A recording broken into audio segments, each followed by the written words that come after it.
Hi, fourth grade. Happy lesson for day 2.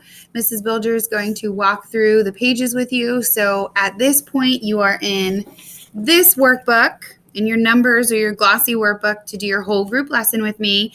You are starting on page 28. So go ahead and grab that book and open up to page 28. All right, guys, so we are still continuing this conversation about rounding whole numbers. So we're going to read the problem, and then we're going to explore how to use a number line to help us solve a problem that involves rounding. So last year, Tanaka's Toys spent $117,290 developing a new video game. This year, the company spent $175,000 on the game. Round the amount spent to the nearest 10,000, then find how much more Tonka's Toys spent on the game this year than on last. So I'm going to go ahead and highlight my important pieces right away. I'm going to highlight what it wants me to do. I'm going to see how much they have spent. That was on new video games. And then this year, the company spent that much on the game. Go ahead and highlight that. Okay, so let's get started right away. So we are looking at this first page here. They're just showing us how to do it. They're just modeling for us. So we're looking at how to do that with a number line based off the numbers that were in that problem. So the very first one, you can use a number line to round 117,290 to the nearest 10,000. Find the closest 10,000s that are less than 117,290 and greater than 117,290. And then we want to see what they're between. So it tells us that it's between that 110,000 and that 120,000.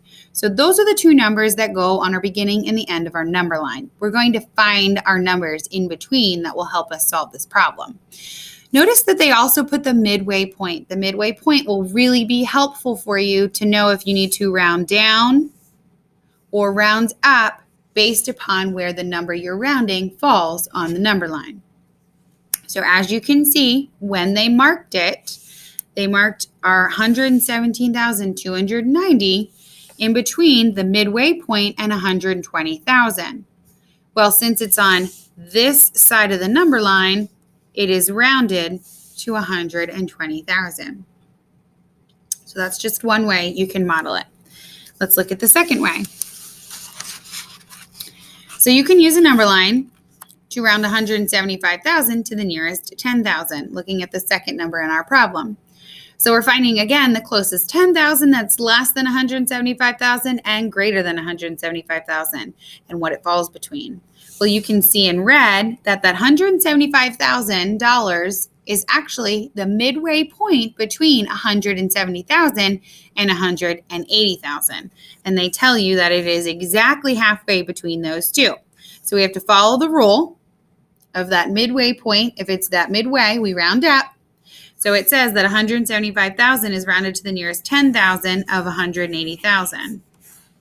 So because it's at that midway point or above, it goes up. So that's how we round the second number. So let's flip to page 29. Page 29 is going to continue the rounding conversation. So we're looking at the problem from the previous page, right? We're going to connect it now.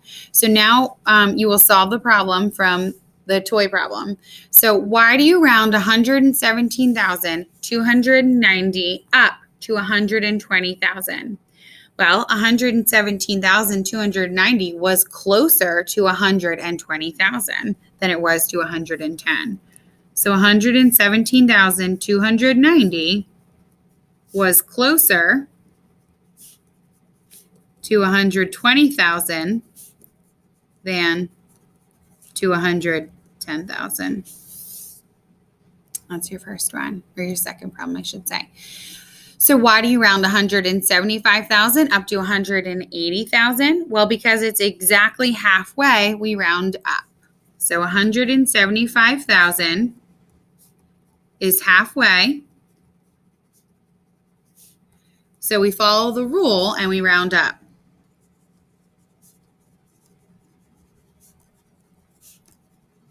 To 180,000. So after you round both amounts, how do we estimate how much more Tanika's toys spent on the game this year than on last year? So hopefully we realize, because we're finding the difference, how much more, right? That kind of gives it away. Hopefully we know that we're subtracting. So we're going to subtract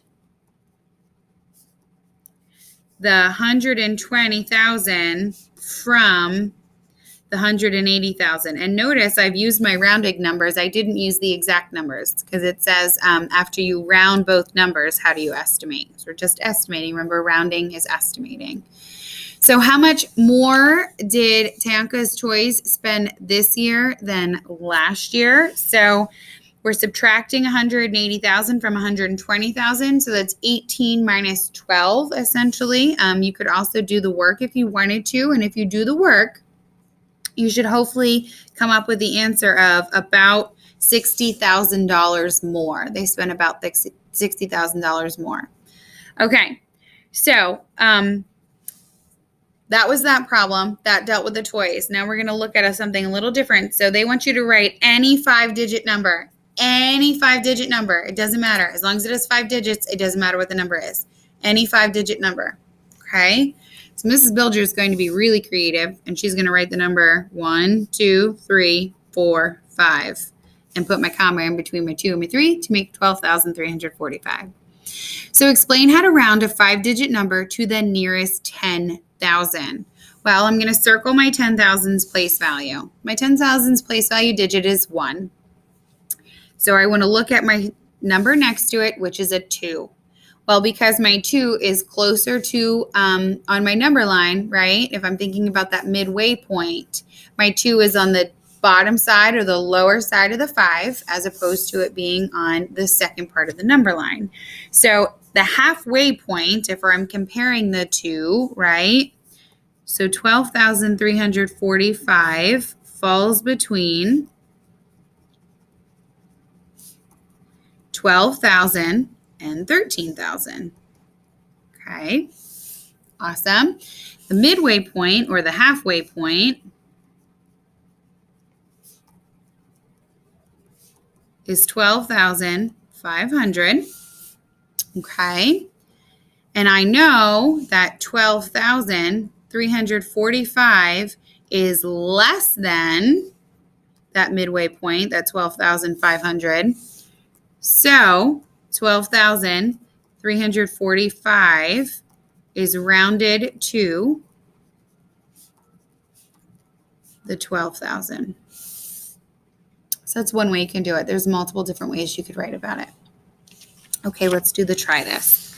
Mr. Ruiz's class wants to collect 2,000 water bottles to recycle. So far, they have collected 1,376 water bottles. Round each number to the nearest 100, then find how many more bottles the class needs to collect.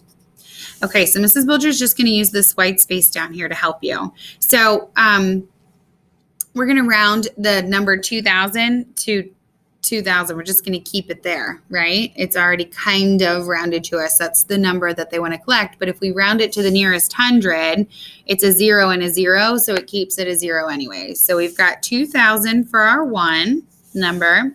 And then if we look at 1,376, we're rounding to the nearest 100. I'm going to circle my 3, okay? The number next to my 3 is a 7, which tells my 3 to go to the next number. So I've got 1,400. And then if I want to know how many more tells me to subtract, okay? My difference would be about 600. They would need to collect about 600 more bottles. All right, the last problem here. Round 649,418 to the nearest all place values they have listed here. So if I round to the nearest tens, my 8 in my ones column tells my 1 in my tens column to go up. I can't forget my other numbers. They're still important to my numbers. So my answer is not just 20, it's 649,420. To the nearest 100, the digit in the hundreds place is the first 4. Next to it is a 1, which tells me that the 4 can just stay the same. Again, I can't forget the 649. It's still important to my answer. It's not just 400. to the nearest thousands. The digit in the thousands place is a 9. The number next to it in the hundreds is a 4, which tells me that my answer is staying the same of 4. So it's 649,000. Again, you can't forget to include the 6. It's in part of the number. Okay, so the nearest 10,000. The 4 in the 10,000s place. Awesome. The digit to the right of it in the thousands place is a 9, is going to tell my 4 to go up, which will become 650,000. Again, don't forget the 6. It's still important to the number. The answer is not just 50,000. And the last one, to the nearest 100,000s. We have a 6 in the 100,000s place value. If I look to the right in the 10,000s place value, the number or the digit is a 4, which tells my 6 to stay the same. So my answer is 600,000. All right, guys, have a great day with lesson 4, day 2 of your math.